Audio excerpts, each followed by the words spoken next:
10,000 ton ಸಿರಿಧಾನ್ಯವನ್ನು ಬೆಳೆಸಿಕೊಳ್ಳುವಷ್ಟು ಮಟ್ಟಿಗೆ ಬೆಳೆದು ಬಂದಿದ್ದಾರೆ ಅಂತ ಹೇಳುವುದು ನಿಮ್ಮ ಗಮನಕ್ಕೆ ತಂದಿದೆ. ಹಾಗೆ ಈ ದೇಹದ ಪೌಷ್ಟಿಕತೆಯನ್ನು ಹೆಚ್ಚಿಸಬೇಕು ಅಂತ ಹೇಳಿದ್ರೆ ಸಿರಿಧಾನ್ಯಗಳ ಬಳಕೆಗೆ ನಾವು ಒಗ್ಗಿಕೊಳ್ಬೇಕು ಅಂತ ಹೇಳುವಂತ ವಿಚಾರವನ್ನು ನಿಮ್ಮ ಗಮನಕ್ಕೆ ತಂದಿದೆ.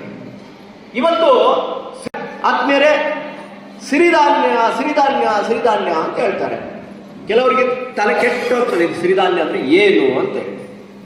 ನಿಮ್ಗೆ ಗೊತ್ತಿರಬೇಕು, ಸಿರಿಧಾನ್ಯ ಅಂದ್ರೆ ಅದು ಮತ್ತೇನು ಅಲ್ಲ. ನಮ್ಗೆ ಆ ಬ್ರಿಟಿಷರು ಬಂದು ಕೊಡುವ ಮೊದಲು ಇದ್ದಂತ ಆಹಾರ ಅದು. ಸಿಂಧೂ ನಾಗರಿಕತೆಯ ಕಾಲದ ಆಹಾರ ಅದು. ದೇವರು ಕೊಟ್ಟಂತ ಧಾನ್ಯ ಅದು.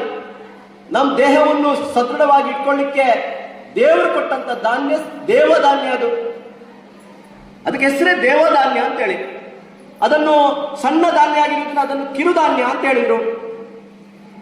ಇನ್ನು ಕೆಲವರು ಅದನ್ನು ಸಿರಿಧಾನ್ಯ ಅಂತ ಹೇಳಿದ್ರು, ಅದನ್ನು ತೃಣಧಾನ್ಯ ಅಂತ ಹೇಳಿದ್ರು. ಸರ್ಕಾರ ಶ್ರೀ ಅನ್ನ ಅಂತ ಕರೀತು. ಇವತ್ತು ಮಿಲೆಟ್ ಅಂತ ಹೇಳಿ ಇಂಗ್ಲಿಷ್ ಅಲ್ಲಿ ಹೇಳ್ತಾರೆ. ನಾವು ಶ್ರೀ ಕ್ಷೇತ್ರದ ಅಗ್ನಿಸರ್ಗಾಮಾಬ್ದಿ ಯೋಜನೆಯವರು ಒಂದು ಕ್ರಾಂತಿಯನ್ನು ಮಾಡುವುದರ ಮುಖೇನ ಇವತ್ತು ರಾಜ್ಯಾದ್ಯಂತ ಸಿರಿ ಮಿಲೆಟ್ ಅಂತ ಹೇಳುದು ಕಾಕಲಾಟದಲ್ಲಿ ನಾವಿದ್ದೇವೆ. ಹಾಗಂತಂದ್ರ ಸ್ತ್ರೀ ಮತ್ತು ಪುರುಷ, ಮಹಿಳೆ ಮತ್ತು ಪುರುಷ ಇಬ್ಬರನ್ನು ಸಮಾನವಾಗಿ ನೋಡ್ಬೇಕು. ಇದು ಮಹಿಳಾ ಸಬಲೀಕರಣ ಅಂತಂದ್ರೆ ತಾಯಂದಿರಾಗಿ ನಾವು ಆ ಕೆಲಸ ಮಾಡೋಣ. ಇದು ಒಂದೇ ಪಾಯಿಂಟ್. ಆಮೇಲೆ ಇನ್ನೊಂದು ಏನಂತಂದ್ರೆ, ಇದುವರೆಗೂ ಕೂಡ ಅವಳು 2ನೇ ದರ್ಜೆಯ ಪ್ರಜೆಯಾಗಿದ್ದು ಆದ್ರೆ ಇವತ್ತು ವೀಕ್ಷಕರೇ, ಈ ವಿಡಿಯೋ ನಿಮಗೆ ಇಷ್ಟ ಆಗಿದ್ರೆ ಈ ಕೂಡಲೇ ಸಬ್ಸ್ಕ್ರೈಬ್, ಕಮೆಂಟ್, ಲೈಕ್ ಮಾಡಿ ಹೊಸ ವಿಡಿಯೋಗಳನ್ನು ಮಾಡಲು ಬೆಂಬಲವನ್ನು ನೀಡಿ.